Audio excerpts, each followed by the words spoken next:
परमेश्वर के दास होने के नाते मैं ये कह रहा हूँ, संकट के समय अति सहज से मिलने वाला एक परमेश्वर है जिसका नाम यस्सु है। कहता है जब तू मुझे पुकारेगा मैं तेरे सामने रहूंगा, जब तू मुझे याद करेगा मैं तेरे सम्मुख रहूंगा, तेरे हाथों को पकड़ कर तुझे संभालूंगा। एक सरलता से मिलने वाला प्रभु हमारी जिंदगी में बड़ी ही सरलता से आकर के और बड़ी आसान तरीके से हमारी समस्याओं को दूर करने वाला हमारा यस्सु। उसके लिए कोई हमें कठिन कार्य करने की जरूरत नहीं है, उसने सब कुछ तो पूरा कर ही दिया है। हमें बस अपने जीवन के भक्ति में दशा को बलवंत करना है। संसार से, जैसा कि दाऊद भजन 4:3 में लिखा कि मैंने तुझे संसार से अब बाहर कर लिया है। अब हम पर संसार का आवरण नहीं है, अब हम पर परमेश्वर का एक आवरण है। परमेश्वर की एक चमक है, उसकी रोशनी है हमारे आपके ऊपर। अब हम उस महिमा में रोशनी के हिस्सेदार बन गए हैं। अब उस स्वर्गीय वरदान, स्वर्गीय दान का हम लोग स्वाद चख रहे हैं और चख चुके हैं। अब हमारी जो दौड़ है, जो हमारी रेस है, वो स्पिरिचुअल है, वो आत्मिक है। और इस आत्मिक दौड़ में हमें कुछ महत्वपूर्ण बातों को ख्याल करने की जरूरत है। ऐसा ना हो कि पौलुस कहता है कि मेरी मेहनत बेकार जाए। प्रभु का दास कहता है कि जो मैंने मेहनत परिश्रम तुझ पर किया है इतने साल, वो बर्बाद जाए। इसीलिए वो आपको हर दिन, हर समय वो आपको समझाता रहता है और आपको स्थिर करता रहता है। क्योंकि बाइबल, याद रखना है, वचन हमें स्थिर कर सकता है। वचन हमारी जिंदगियों को एक चमत्कार के रूप में हमारे जीवन को बदल सकता है। क्योंकि याद रखें कि जब हम परमेश्वर के सम्मुख आ रहे थे, शायद उसकी वेदी के सामने बैठ रहे थे और हम बड़े चिन्ह और चमत्कार और गवाहियों को सुन रहे थे, हमारे विश्वास की जो परसेंटेज है वो अधिक बढ़ता है। आज भी हमें इस उम्मीद और इस आशा से रखना है कि हे परमेश्वर, तू मेरे विश्वास को बढ़ा, मेरे जीवन में ऐसे कारनामों को कर कि मैं तेरे नाम की महिमा के लिए खड़े रह सकूं या दूसरों के लिए गवाही बता सकूं। आज हम अपने आप को संसार के हाथों में ना दे करके, दाऊद का भजन 31:15, हमें प्रभु मेरा जीवन तेरे हाथ में करके निर्णय लेना है।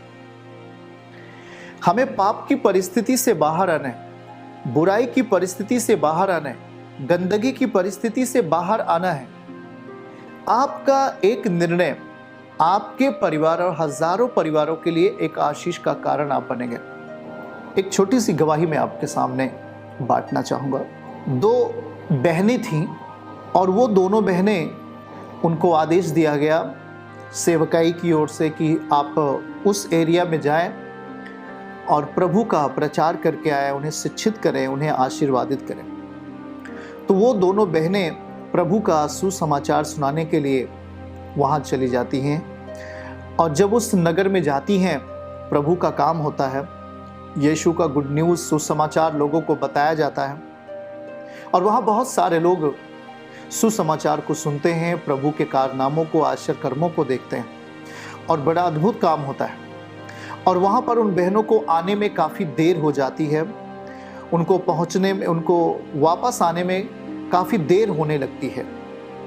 तो वो जब रूट पे आती हैं गाड़ी साधन को ढूंढने के लिए, उसमें उनके पास साधन नहीं था। तो वो जब साधन देखती देखती काफ़ी शाम हो जाती है, यहाँ तक कि रात हो जाती है, कोई वहाँ पर साधन दिखता नहीं है। कुछ आगे बढ़ती हैं तो एक जीप वाला भाई वहाँ पर खड़ा हुआ दिखाई देता है। उसमें कोई है नहीं, उसमें केवल 2 आदमी थे। और वो दोनों बहनें आपस में बात करती हैं कि चलते हैं उस जीप वाले के पास, शायद वो चलने के लिए तैयार हो जाए और हम लोग किसी तरीके से पहुंच चले। और जब वो जीप वालों के पास जाती हैं तो बात करती हैं कि भैया हमें वहाँ जाना है, क्या आप हमें छोड़ देंगे, क्या आप हमें अपनी गाड़ी के द्वारा छोड़ देंगे, जो भी किराया होगा हम उसको देने के लिए तैयार हैं। तो वो दोनों जब उन बहनों को देखते हैं, प्रभु के दासी को देखते हैं, तो उनके मन बुरे हो जाते हैं। उनके मन में शैतान ने एक गलत चीज़ों को डाला, एक गलत विचार को डाला कि ये रात का समय है और ये 2 जवान लड़कियां हैं, इन्हें ले चलते हैं कहीं, अपना बुरा व्यवहार करते हैं। ऐसा करके उनके मन में ये विचार आया। उन्होंने कहा हाँ ठीक है, बैठ लीजिए, हम चलने के लिए तैयार हैं। तो वो दोनों बहनें प्रार्थना करके कि हे परमेश्वर, इस सुनसान कोई और है नहीं प्रभु, तू ही हमारा सहारा है, और इन दोनों जन पर भी हमें पूर्ण विश्वास तो नहीं है, लेकिन मैं आप पर भरोसा करके इनके साधन पर बैठती हूँ, आप हमें सुरक्षित पहुँचाइए। तो वो बैठ जाती हैं आगे वाली सीट पर, पीछे जीप खाली रहती है, आगे बैठ जाती हैं बीच में, और ड्राइवर दोनों आगे बैठ लेके चलने लगते हैं। तो उन्होंने पहले से ही ये चीज निश्चय कर लिया था कि इन्हें हम जंगल के रास्ते लेके जाएंगे, जहां पर कोई भी जा नहीं सकता, वहां पर कुछ भी होगा नहीं और ये कहीं भाग भी नहीं सकती। तो हम जंगल के रास्ते गाड़ी को मोड़ देंगे और इन दोनों के साथ दुर्व्यवहार करेंगे।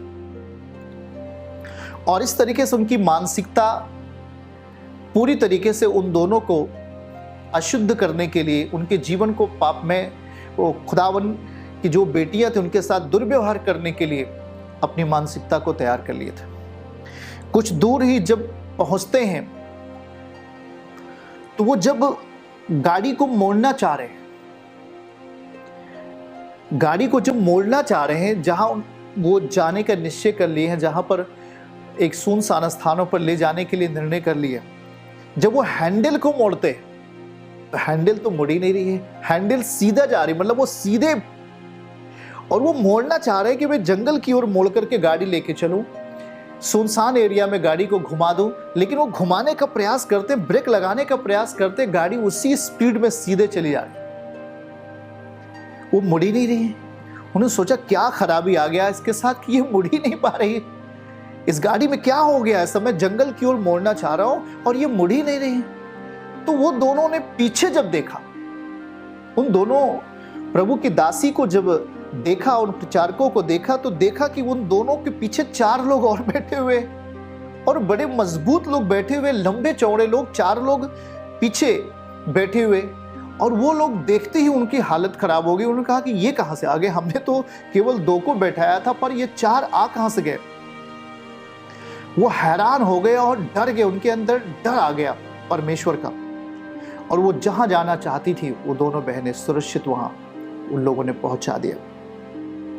अगली सुबह होती है, कोई तो कह रहा था कि वो दोनों चाय पीने के लिए गए हुए थे किसी दुकान के ऊपर, और वहां पर वो अपने आप को बता रहे थे कि मैं 2 लड़कियों को मैंने अपने जीप में बैठाया था पहुंचाने के लिए, लेकिन मैंने जब देखा तो पीछे 4 लोग और नौजवान लोग बैठे हुए थे, कुछ अजीब किस्म के लोग थे।